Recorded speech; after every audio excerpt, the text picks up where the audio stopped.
Assalamualaikum warahmatullahi wabarakatuh. Perkenalkan, saya Emania Kristina dari Prodi Sarjana Keperawatan ingin menjelaskan tentang proses nidasi dan perkembangan janin.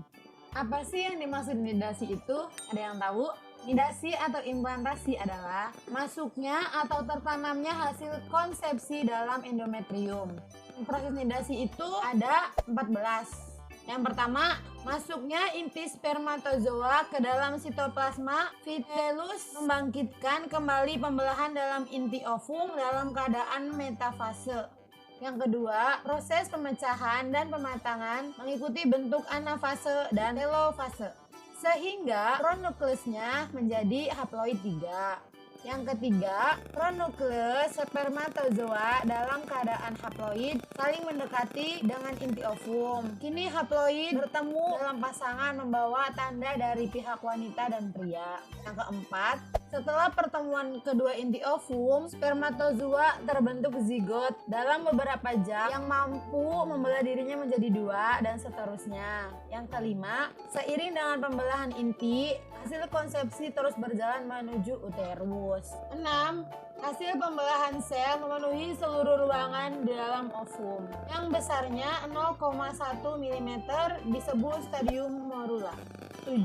Selama pembelahan, sel yang berada di bagian dalam membentuk sel bagian luar morula yang kemungkinan berasal dari korona radiati yang menjadi sel trofoblast. 8. Sel trofoblast dalam pertumbuhannya mampu mengeluarkan hormon chorionik gonadotropin yang mempertahankan korpus luteum gravidarum.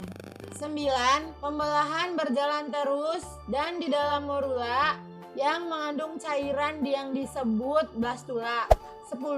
Perkembangan dan pertumbuhan berjalan.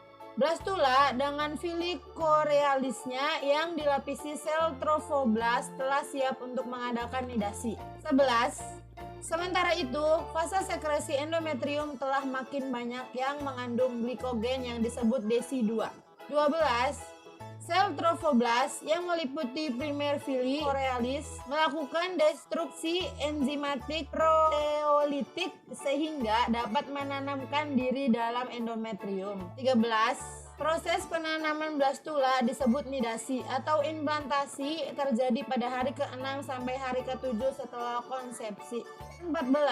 Pada saat tertanamnya blastula ke dalam endometrium terjadi perdarahan yang disebut dengan Hartmann. Nidasi abnormal. 1.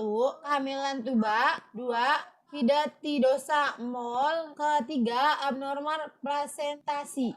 Apa sih yang dimaksud kehamilan tuba itu? Kehamilan tuba adalah abnormal situs implantasi atau ektopik kehamilan. Terjadi jika implantasi dalam tabung rahim atau di luar rahim atau orang awam sering sebut itu hamil di luar kandungan. Hal tersebut dapat terjadi jika epitelium uterin. Yang kedua itu ada hidatidosa mol. Apa sih yang dimaksud dengan hidatidosa mol itu? Tipe lain dari kelainan ketika hanya lapisan konsepsi trofoblast yang berproliferasi dan tidak embrioblas atau tidak ada embrio yang berkembang, disebut molahidatidosa, yang disebabkan oleh kehadiran terus-menerus dari lapisan trofoblast. Konsepsi yang abnormal ini dapat juga menanamkan di dalam uterus.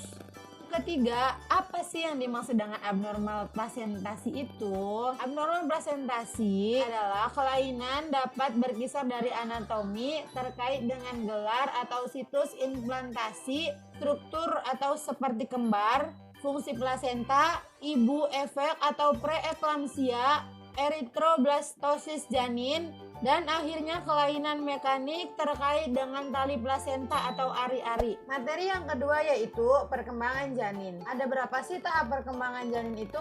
1. Masa kehamilan trimester pertama.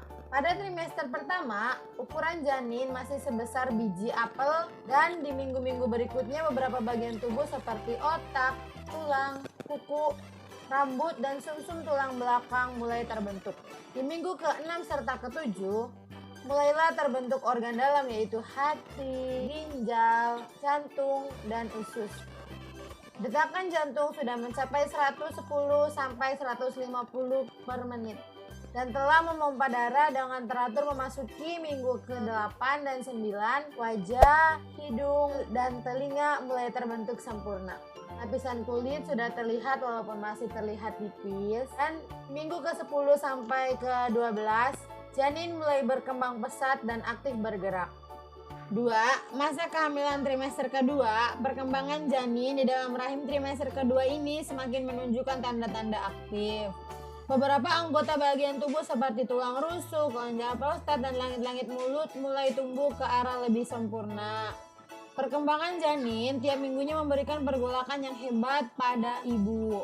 Apalagi trimester kedua ini, di mana janin sudah bisa bereaksi jika di luar sedang gaduh atau ribut.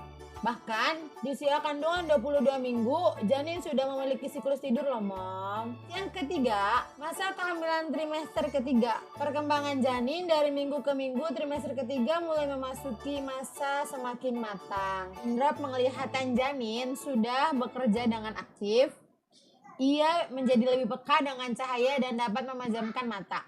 Hal yang sama terjadi pada indera pendengarannya. Janin sudah bisa mendengar dan memberikan respon apabila mendengar suara ibu atau ayahnya yang berbicara ke perutnya. Di trimester akhir ini, perkembangan otak janin sedang berada dalam masa optimal. Ia dapat memproses informasi dengan lebih cepat, organ pernafasan sudah bekerja dan lebih sempurna. Perkembangan janin dalam rahim di trimester ketiga, organ tubuh janin dapat bekerja sendiri sebagai pertanda bahwa ia siap dilahirkan ke dunia. Oke, cukup sekian penjelasan dari saya. Kurang dan lebihnya mohon maaf. Assalamualaikum warahmatullahi wabarakatuh.